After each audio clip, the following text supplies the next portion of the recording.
dedication to the leadership of this country. Mamadou Sanyang can give his life for the President of the Republic of the Gambia. Mamadou Sanyang, I have never seen, of all the people that follow the President, there is none like Alhaji Mamadou Musa Sanyang. I was heartbroken, to say the least. I could remember we started a long way ago, a long way ago. That was in 1993 when I started work at the film production unit. Sanyang was there. The first day I even saw him, he came from a trip to Egypt. He went on a training program. When he came, he found me there as a new staff.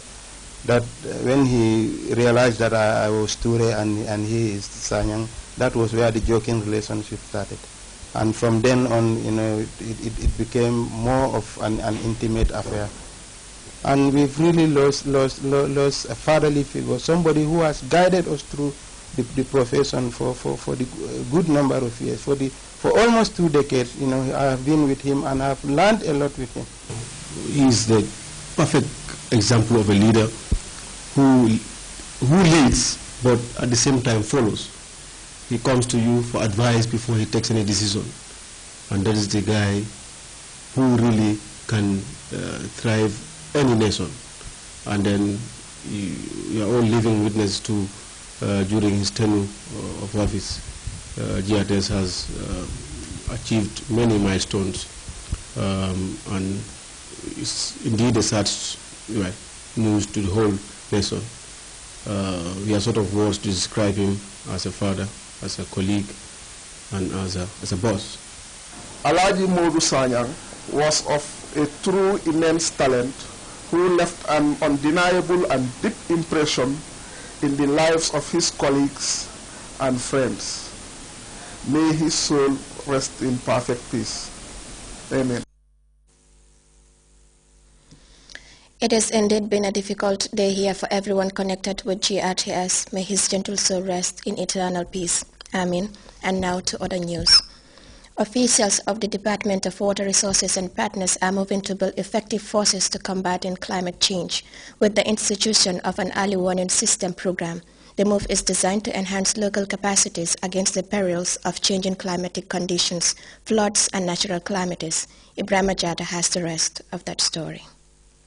Welcome to Banjul, a picturesque island at the brink of the Atlantic. The settlement is lushly green with vegetation steadily growing thin as the capital develops. On the other hand, increased erosion coupled with a rise in sea level slowly eating away the beach and terrain is still a stark reality in the city, which has been illustrated as the setting probably facing the greatest risk of floods and changing weather conditions in the Gambia. This is precisely why city officials are greatly concerned about sustainability amid the growing threat of climate change. The first remedy is apparently the planting of more trees, reducing the severity of attrition to strengthen the southern topography. But that is all part of a wider scheme being prepared by the Department of Water Resources and National Climate Committee, who are currently driving an early warning system project, moving to raise significant local awareness and communal action on climate change. Climate, as you may know, is the most precious resource that humankind is blessed with. Like any resource, however, too much or too little, those are the two extremes of the resource, can be problematic. Statistics over the last decade show that over 80% of all natural disasters are climate-related. Sadly, losses from all natural disasters, including those of hydrometeorological origin, earthquakes and volcanic eruptions, continue to rise by more than tenfold from 1950s to date.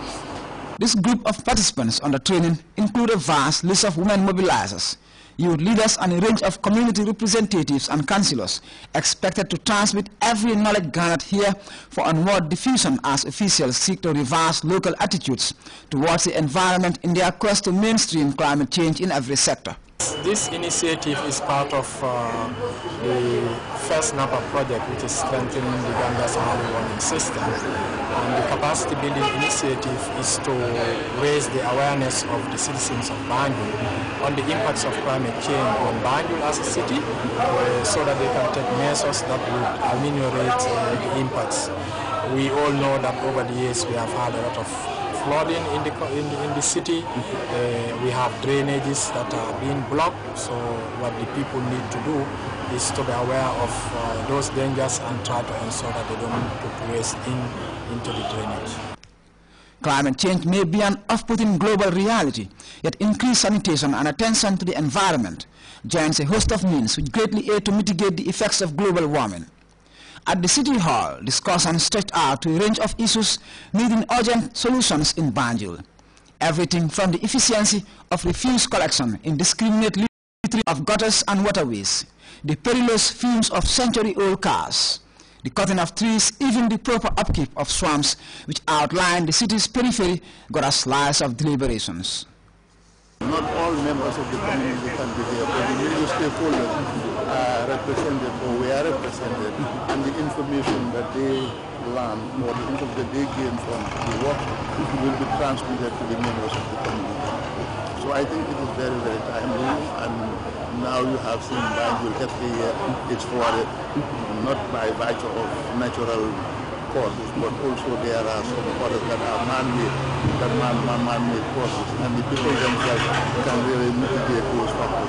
So getting the people more involved is very important. Yeah, like the people have to take ownership, and they have to know that if they do A, this is the result. 1 + 1 = 2, so they have to be practically involved, because they are the ones that live in the communities. We are the ones that live in the communities, and we are the major stakeholders. So anything that happens within our community, we are responsible. Although the Gambia contributes less than 0.1% of global greenhouse gas emissions, the country is still vulnerable to the impact of climate change in several ways, which call for the building of local capacities to enhance resilience. An early warning system is the present solution being forwarded as officials move to raise awareness, courting collective action. Ibrahim Ajata, GRTS. We'll be back with more stories after the break.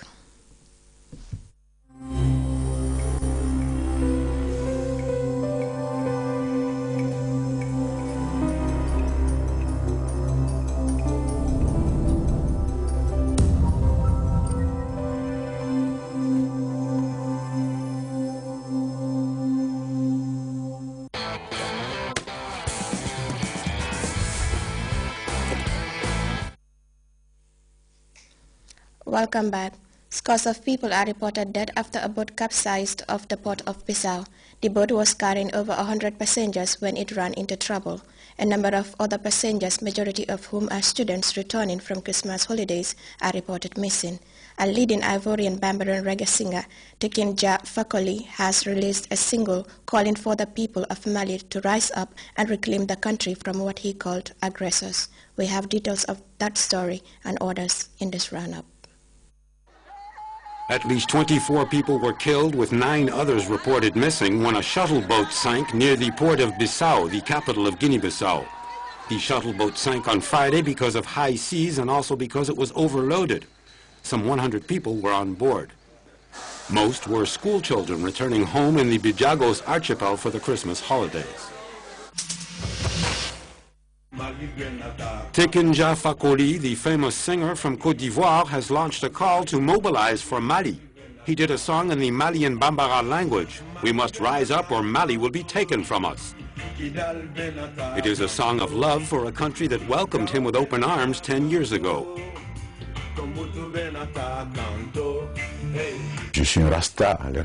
I'm a Rasta man, and we do not like war.